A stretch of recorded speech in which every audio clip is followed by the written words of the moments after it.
2026, cybersecurity has become one of the most hyped skills on the internet. Everyone wants the title, everyone wants the lifestyle, everyone wants to call themselves a hacker, but very few people actually understand what they're signing up for. Social media makes it look easy. Install Kali Linux, open a terminal, type a few commands, and suddenly you're in cybersecurity. But that illusion breaks fast. After a few days, the screen fills with errors, tools stop working, tutorials don't match reality, and nothing behaves the way it's supposed to. That excitement turns into frustration, and frustration turns into quitting. Not because cybersecurity is impossible, but because nobody explains what it really takes. Cybersecurity isn't about running tools, it's about understanding systems, thinking logically, and staying calm when nothing works the first time. And in 2026, when attacks are automated, AI-powered, and constantly evolving, learning cybersecurity the wrong way doesn't just waste your time, it completely kills your confidence.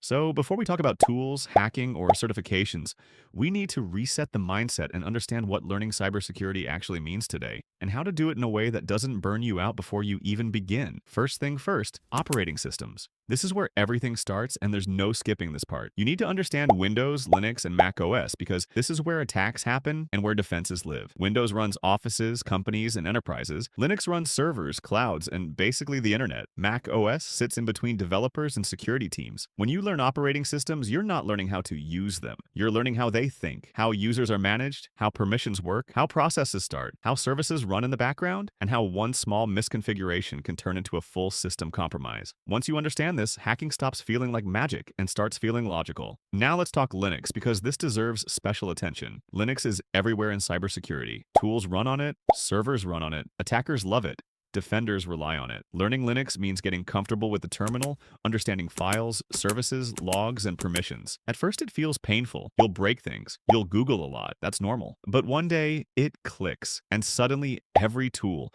every command, every error message starts making sense. Linux gives you confidence, the real one. After that comes networking, and this is where most people get lost, but also where real power lives. Networking explains how data moves. Without it, you're just guessing. You need to understand IP addresses, ports, protocols, DNS, HTTP, HTTPS, SSH, FTP, SMB. All the boring sounding stuff that actually explains how attacks happen. Firewalls, routing, and packet flow show you why something is blocked, exposed, or leaking data. Once networking clicks, you stop asking, what tool should I use? And start asking, what's actually happening here? Then comes scripting, and this is where things get fun. Scripting is what separates button clickers from real operators. Python helps you automate scans, analyze results, and build your own tools. Bash lets you control Linux like a pro. PowerShell gives you serious control over Windows environments. You don't need to be a software engineer, you just need to understand logic. Once you can automate boring tasks, your learning speed multiplies. Next up, virtualization. This is your safe playground. Virtual machines let you break systems without fear. You can build fake networks, attack them, defend them, and reset everything when you mess up. And trust me, you will mess up. Virtualization teaches you how real environments look, not just textbook examples. Now here's where cybersecurity really starts to feel real. Offense and defense together. Don't fall into the trap of thinking you're only an attacker or only a defender. When you learn how attackers exploit weaknesses,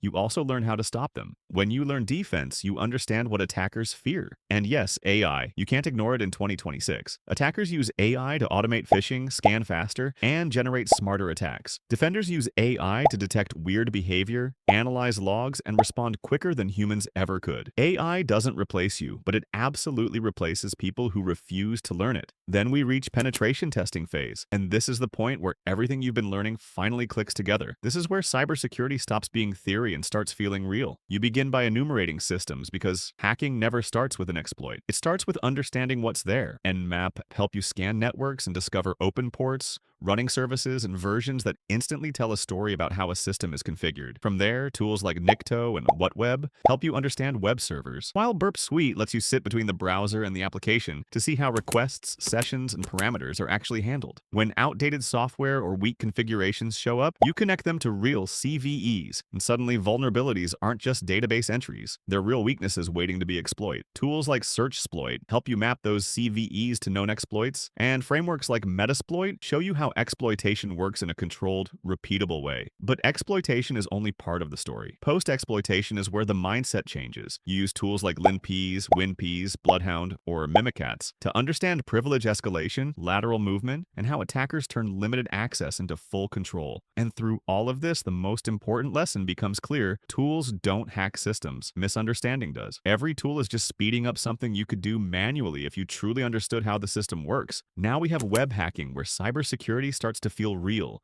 Because this is where most attacks actually happen. Almost everything we use today runs on the web. APIs, dashboards, admin panels, cloud services, and every one of them is built by humans, which means mistakes are guaranteed. Learning web hacking isn't about copying payloads or pasting XSS scripts from the internet. It's about understanding how web applications work from the inside. You need to know how browsers talk to servers, how HTTP requests and responses move data, how sessions and cookies maintain trust, and how authentication can fail in quiet, dangerous ways. When you understand that flow, vulnerabilities like SQL injection, XSS, CSRF, IDOR, and authentication bypass stop being scary words and start making sense. Web hacking trains your brain to think logically, test assumptions, and spot tiny weaknesses that turn into big breaches. Web hacking isn't just a skill, it's a core foundation for anyone serious about cybersecurity. Practice is non-negotiable, and this is the point where you stop learning cybersecurity and start becoming a security thinker. Platforms like Hack the Box and Try Hack Me aren't just practice labs. They're mindset training. At first, nothing works. You get stuck for hours, miss obvious things,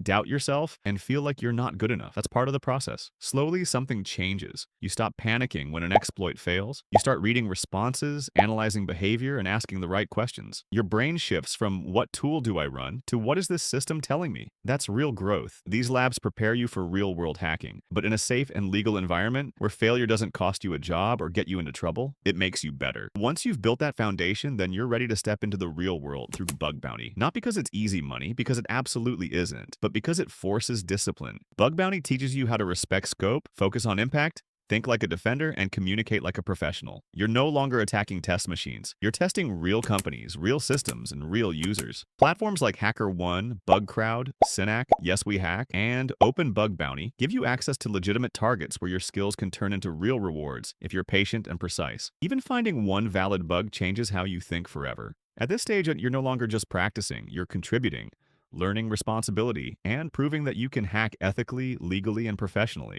When it comes to certifications, think of them as the proof of your skills, not the skill itself. Certifications don't make you a hacker, but they show employers you understand the fundamentals and that you can be trusted with real responsibilities. For beginners, CompTIA Security Plus is the starting point because it covers the basics of security concepts, networking, and risk management. Once you have the fundamentals, CompTIA Network Plus and Linux Plus are great additions, especially if you want to build a strong foundation. For those who want to go deeper into real-world security work, CEH and OSCP are major milestones. On the defensive side, Certified Information Systems Security Professional, CISSP, is for those aiming for security leadership roles, and Certified Cloud Security Professional is essential if you're working with cloud environments. And if you're focused on web security, EJPT and EWPT are great practical certifications that show real web hacking ability. But certifications alone aren't enough because cybersecurity changes every day. That's why communities and staying updated are just as important. Follow channels like the Hacker News, Bleeping Computer, and Security Week for breaking news and major incidents. For deeper learning and community discussion,